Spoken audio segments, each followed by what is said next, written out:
বাচ্চা হইতে ছোট মানুষ বড় মানুষ সবারই পছন্দ। এটা যদি বাচ্চাদের টিফিনে বা বাচ্চাদের স্কুলে যাওয়ার সময় বা বিকালবেলা চার সাথে সসের সাথে সবভাবেই ইউনিক পিঠাটা খাওয়া যায়।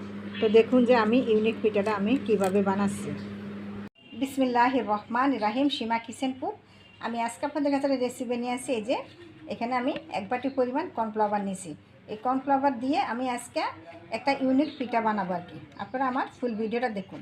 এটাকে ইউনিক পিঠা বলা যায়, এটাকে আবার ফুল পিঠাও বলা যায়। তো দেখুন, তো আমি আটাটা আমি একটা প্লেটে নিয়ে নিব। দিব আমি 1/2 চামচ পরিমাণ আমি কালো জিরা নিব, আমি 6 চামচ নিব আমি সয়াবিন তেল। তো সবগুলো উপকরণ আমি একসঙ্গে আমি মেখে নিব। তো আমি 1/2 চামচ নিব আমি লবণ। তো আমি এই যে আটাগুলো একদম আমি মেখে নিয়েছি। এই দেখুন একদম এটা ডলা পেকে নিয়েছি। তো আমি অল্প অল্প করে আমি পানি নিয়ে একটা শক্ত একটা ডো তৈরি করে নিব।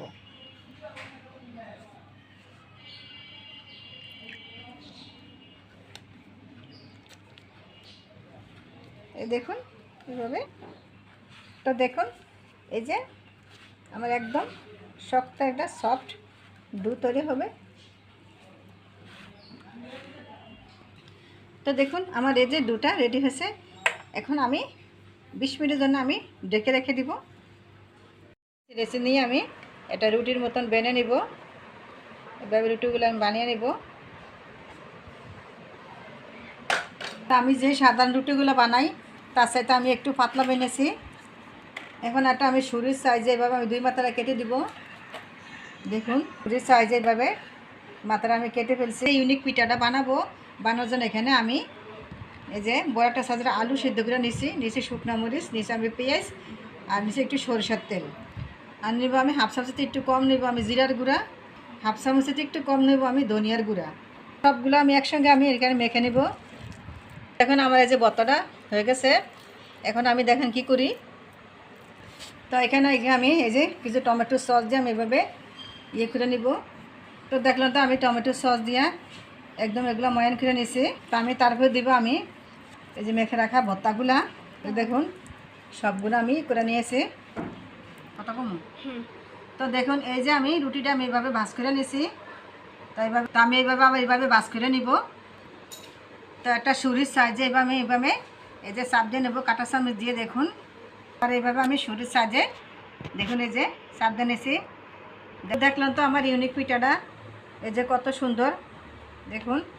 তো আমি একইভাবে আরেকটা দেখাচ্ছি, একই সাজে আমি আরেকটা এইভাবে দেখাচ্ছি। দেখুন আমি আলুর পুরটা আমি দিয়ে দিব, এভাবে দেখাচ্ছি এভাবে। দেখুন এই যে দেখেন কত সুন্দর একটা ইয়া। তো দেখুন এই যে এইভাবে কাঁটা চামচ দিয়ে এভাবে একটা ডিজাইন করে নেবেন। তো দেখলাম তো এই যে আমার ইউনিক পিঠাটা হয়েছে। এখন আমি ভাজবো। আমি আগেতে একটা প্যান বসাচ্ছি, প্যানেতে আমি কিছু পরিমাণে সয়াবিন তেল দিয়েছি। এখন আমি একে একে সবগুলো পিঠা আমি দিয়ে দিব আস্তে আস্তে। তো এ পর্যায়ে কিন্তু চুলার আঁচটা কোনোভাবে বাড়ানো যাবে না, মিডিয়াম টু লো আঁচে রাখতে হবে। তা না হলে পিঠাগুলা পুড়ে যাবে, ভিতর দিয়ে কাঁচা থাকবে আর উপর দিয়ে পুড়ে যাবে, মশমশা হবে না। তো আস্তে আস্তে আমার পিঠাগুলো আমি এইভাবে উল্টিয়ে দিব। দেখুন এই যে আমার পিঠাগুলো হয়েছে। এখন আমি সবগুলো পিঠা আমি তুলে ফেলবো। তো দেখলেন তো এই যে আমার ইয়াটা ইউনিক পিঠাটা একদম দেন মশমশা একদম ভেঙে যাচ্ছে। আর এই যে ভিতরে এই যে ফুর ভরা দেখুন এই যে মশমশা। প্লিজ আমার এই ভিডিওটা যদি ভালো লেগে থাকে আমার চ্যানেলটাকে লাইক কমেন্ট করুন এবং নতুন হয়ে থাকলে সাবস্ক্রাইব করুন। আল্লাহ হাফেজ।